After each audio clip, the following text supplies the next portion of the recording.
Immanuel Kant. Nací en 1720 en Königsberg, una ciudad que actualmente pertenece a Rusia y se llama Kaliningrado. Fui el cuarto hijo de un matrimonio religioso pietista. Tenía 8 hermanos más, pero 3 de ellos fallecieron antes que yo llegara a la adolescencia. La disciplina religiosa y burguesa de mi familia me llevó a ser un estudiante perseverante y de profunda devoción religiosa.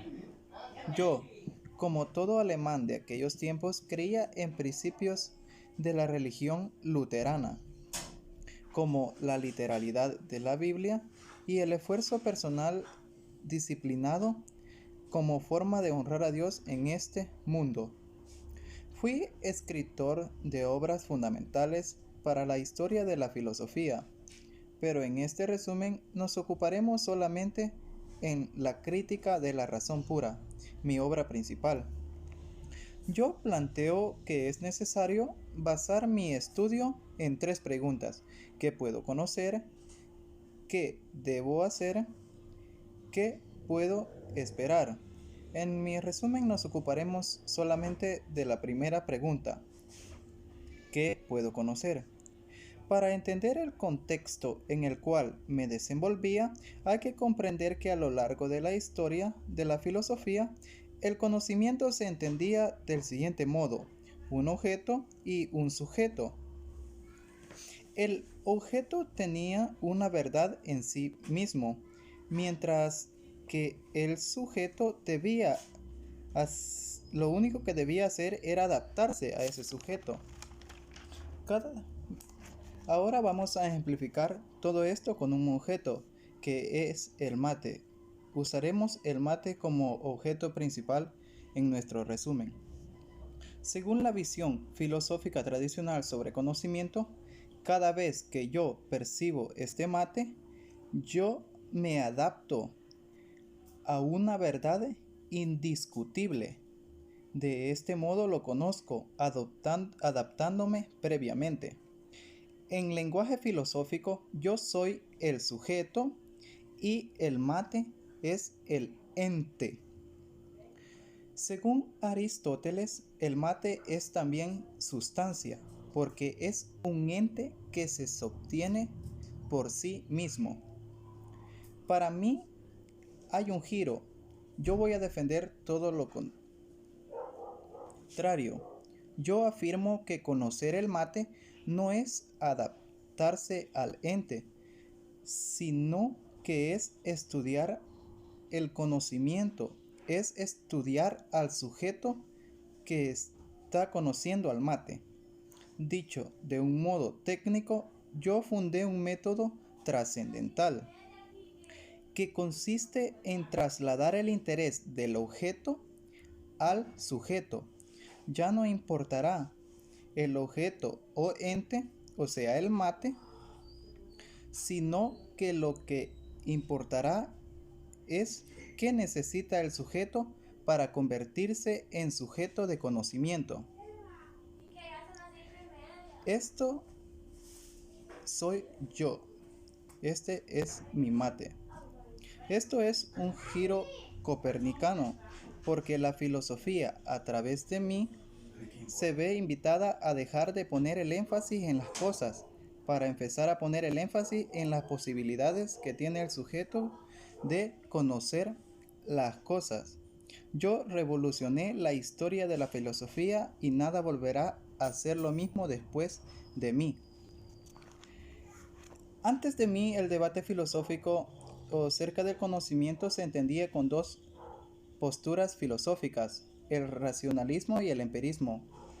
El racionalismo, de quien conocemos más que nada a René Descartes, decía que el origen del conocimiento está en la razón y no en la existencia. Lo empírico, para un racionalista, no tiene importancia, ya que el mismo Descartes planteaba que los sentidos nos engañan. Entonces, si los sentidos engañan, toda percepción que tengamos de lo empírico es algo mentiroso y por lo tanto debemos confiar en la razón como sostén de las experiencias. Recordemos la famosa frase de Descartes: pienso, luego existo. Del otro lado de este debate de ideas estaba el empirismo inglés. Este empirismo tiene como principal exponente a David Hume. Hume planteaba que solamente existe el conocimiento de la experiencia. Para Hume, la información que proviene de la experiencia es la única fuente de conocimiento. Yo me encuentro en medio de este debate. ¿Qué hago? ¿Racionalismo? ¿Empirismo? Pero mi genialidad como filósofo hace que pueda encontrar una vía posible en la resolución de este conflicto. Lo primero que hay que decir es que yo era un gran admirador de Hume y al admirarlo yo me siento estimado a buscar una alternativa al racionalismo. Y es tan fuerte lo que ha dicho Descartes que se vuelve un dogma. Pero Hume me despertó de mi largo sueño dogmático. Es por eso que en mi obra comienzo diciendo: no hay duda de que todo nuestro conocimiento procede de la experiencia. Pero aún así yo no me conformo solamente con el empirismo de mi maestro Hume, sino que traté de buscar un camino medio, porque no puedo seguir en todo a Descartes porque caigo en el sueño dogmático, pero si me quedo solo con el empirismo terminaré en un escepticismo. O sea, que el empirismo decía que la experiencia tiene un límite y el conocimiento no puede cruzar más que esos límites de la experiencia. El método trascendental, ya como dije que es un giro copernicano, se anima a buscar una tercera vía que no sea ni racionalismo ni el empirismo, sino que yo lo voy a llamar a priorismo. Para entender qué es el a priorismo, propongo analizar los tipos de juicios. Los juicios a priori, los juicios posteriores, analíticos y sintéticos. Los juicios a priori son juicios que no dependen de la experiencia. Por ejemplo, los cuerpos son pesados. Los juicios a posteriori son juicios que se verifican yendo la experiencia. Por ejemplo, este mate está caliente. Los juicios analíticos. Estos juicios son aquellos cuyo predicado ya se encuentra dentro del sujeto. Por ejemplo, el triángulo tiene 3 ángulos. Los juicios sintéticos son esos juicios en los cuales el predicado aporta algo nuevo que no estaba en el sujeto. Por ejemplo, el mate es santafesino.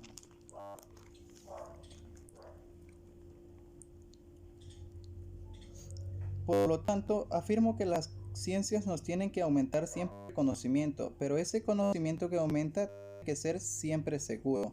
Por lo tanto, digo que los juicios que cumplen dichos requisitos son los juicios sintéticos a priori. Estos juicios aportan algo nuevo, pero lo que aportan es siempre universal y necesario. Por ejemplo, si sumo 8 más 4, esto es igual a 12.